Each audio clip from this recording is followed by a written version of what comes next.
Hi everyone. So recently I built this login page in ServiceNow and a lot of you were asking me how I built it. So in this video I'm going to share you what was the process that I followed. So first thing first, this is like a JavaScript code which was I found in CodePen. I'm going to put this link into the comments of the video so you can go through it. So now first step is we're going to go into ServiceNow and we will just go into our login page. Like this is like out of the box login widget that's there. So we're going to use this thing. Let me just clone this up and I'm going to put as like yet login something like that and just putting the name and we have now cloned the out of the box widget. Now let me open this in the widget editor. Let's go back to the code pen. So the first thing is like you should go ahead and understand this code, how it is written, and just on a high level. You don't have to go line by line, but you should know what exactly is the thing that you're doing. Right, so I have already gone through it. So based on my understanding, we are using an external library that's TwinMax in it. So we have to use the external library into ServiceNow. So and remaining thing is like we have to just copy paste the HTML, CSS and JavaScript into our widget that is there. So before we copy and paste it, we have to understand how the login is happening in ServiceNow widget. So if you see here, we have something called as c.login. That's a function that's been used in ServiceNow, which is used for login. And it is like doing things. So we have to utilize this. It is checking two parameters, username and password. So that simple thing we're gonna use, and we know like how it is working. So let's start off. Firstly, let's copy the HTML and I'm gonna paste the whole HTML here, and similarly we're gonna use the CSS, and let me open the CSS. I'll put the CSS in the end and we'll make the changes based on the logic. And lastly, we have something like JavaScript. We're going to copy the JavaScript and also paste the JavaScript in the end. Cool. So now we are all set with it.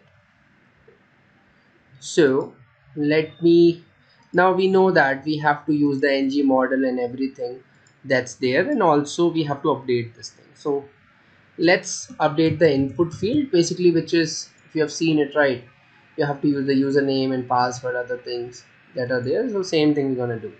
Let's rename this thing to username, and now we have to just use the ng model on these input fields based on how it was used in the OOB widget.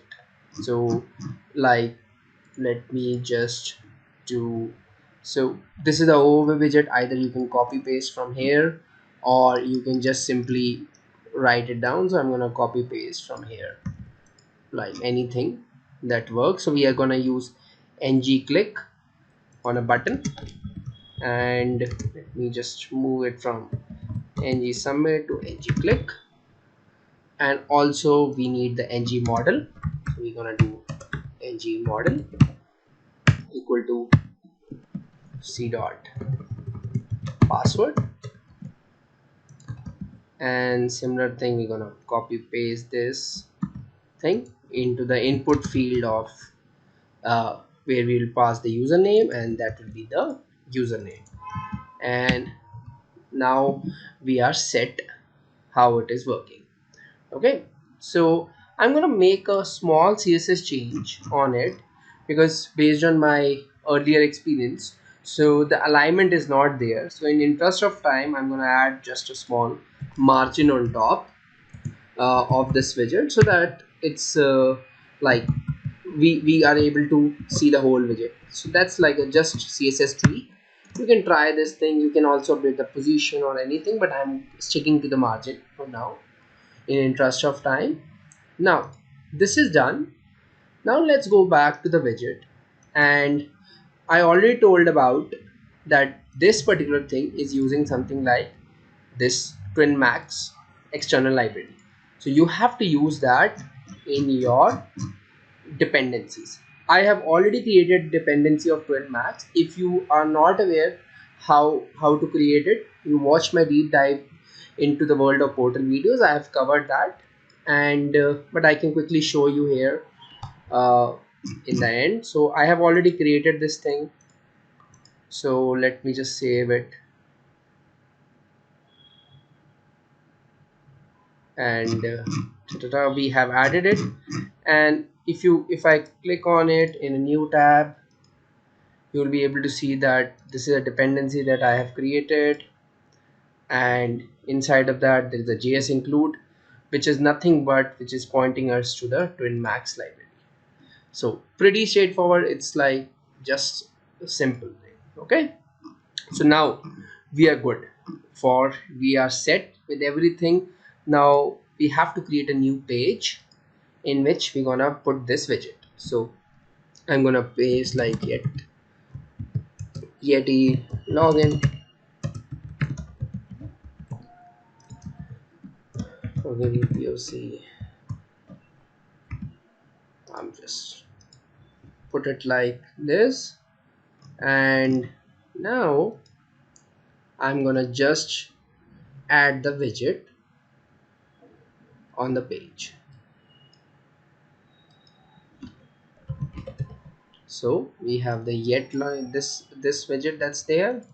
I have put it here in this, and I think it's good. Let's reload it. We should be able to see this is added. Let's try it, and let's go into the login page. So now we have put everything here. You can see the animation, everything is working. Now we have to just test it whether this is actually working or not. So let's log out and check, and keep in mind we have to tweak the redirection and everything. So you can, like, once you log in it will log in, but the redirection might not work because we have to maybe tweak the code. So we can do it also. Let me just do that, and if you see, I'll go to this new one. This is our login page, and let's put it our this, and let's click on login, and we are logged in. Yeah, redirection didn't happen, but we can update the redirection scripts, or we can also see the entry page scripts. We have to do some tweaks on that, and it can be redirected. So that's about how we can build this small animated page, and I hope you liked it. Let me know if you have any questions in the comment. Thank you guys for watching.